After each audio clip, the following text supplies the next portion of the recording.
ನಮಸ್ಕಾರ ಸ್ನೇಹಿತರೆ, ತಾಯಿ ಅಡುಗೆ ಮನೆ ಯೂಟ್ಯೂಬ್ ಚಾನಲ್ಗೆ ಸ್ವಾಗತ. ಇವತ್ತಿನ ರೆಸಿಪಿ ಸಿಂಪಲ್ ಆಗಿ ಮಸಾಲ ರವೆ ರೊಟ್ಟಿ ಹೇಗೆ ಮಾಡೋದು ಅಂತ ಹೇಳ್ಕೊಡ್ತೀವಿ. ಬನ್ನಿ. ಮೊದಲನೇದಾಗಿ ಒಂದು ಬಟ್ಲು ತಗೊಂಡು ಅದಕ್ಕೆ ರವೆ ಹಾಕಿ, ಈರುಳ್ಳಿ ಮತ್ತು ಅಕ್ಕಿ ಹಿಟ್ಟು, ಸ್ವಲ್ಪ ರಾಗಿ ಹಿಟ್ಟು ಹಾಕಿ,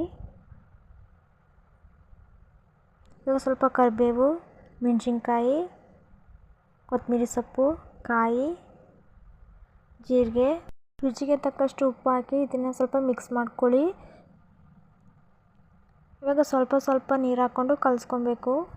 ಚಪಾತಿ ಹಿಟ್ಟಿನ ಅದಕ್ಕೆ ಕಲಿಸ್ಕೊಳ್ಳಿ.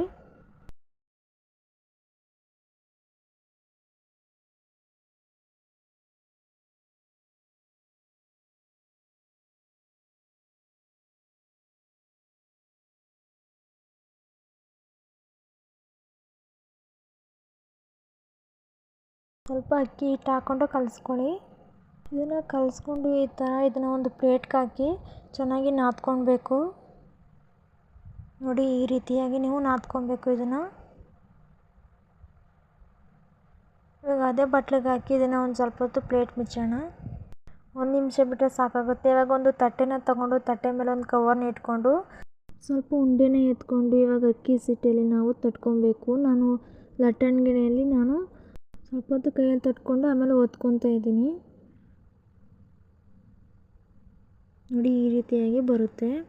ಇಲ್ಲ ನಾನು ಕೈಲೇ ತಟ್ಕೊತಿದ್ದೀನಿ ಅಂತಂದರೆ ನೀವು ಕೈಲೇ ತಟ್ಕೊಬೋದು.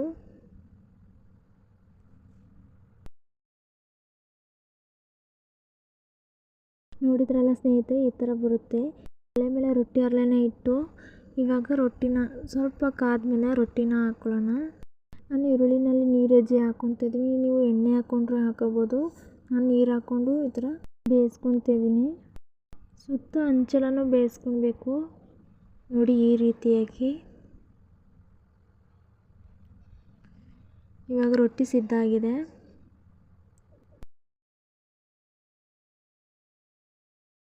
ಒಂದು ಕಪ್ ರವೆ ತಗೊಂಡು ನೋಡಿ ಎಷ್ಟು ರೊಟ್ಟಿ ಆಗಿದೆ. ನನಗೆ 4 ರೊಟ್ಟಿ ಆಗಿದೆ.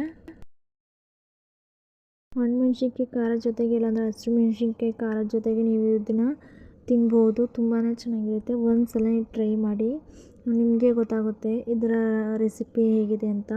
ಸೊ ಈ ರೆಸಿಪಿ ನಿಮ್ಗೆ ಎಲ್ರಿಗೂ ಕೂಡ ತುಂಬಾ ಇಷ್ಟ ಆಗಿದೆ ಅಂತ ನಾನು ಭಾವಿಸ್ತೀನಿ ಸ್ನೇಹಿತರೆ. ಈ ರೆಸಿಪಿ ನಿಮ್ಗೆ ಇಷ್ಟ ಆಗಿದ್ರೆ ದಯವಿಟ್ಟು ತಾಯಿ ಅಡುಗೆ ಮನೆ ಯೂಟ್ಯೂಬ್ ಚಾನಲ್ನು ಸಪೋರ್ಟ್ ಮಾಡಿ, ಸಬ್ಸ್ಕ್ರೈಬ್ ಮಾಡಿ, ಬೆಲ್ ಬಟನ್ ಕ್ಲಿಕ್ ಮಾಡಿ, ಶೇರ್ ಮಾಡಿ, ಕಮೆಂಟ್ ಮಾಡಿ ಸ್ನೇಹಿತರೆ. ಮತ್ತಷ್ಟು ವಿಡಿಯೋಗಳಿಗಾಗಿ ತಾಯಿ ಅಡುಗೆ ಮನೆ ಯೂಟ್ಯೂಬ್ ಚಾನಲ್ನು ಸಬ್ಸ್ಕ್ರೈಬ್ ಮಾಡಿಕೊಳ್ಳಿ. ಧನ್ಯವಾದಗಳು ಸ್ನೇಹಿತರೆ.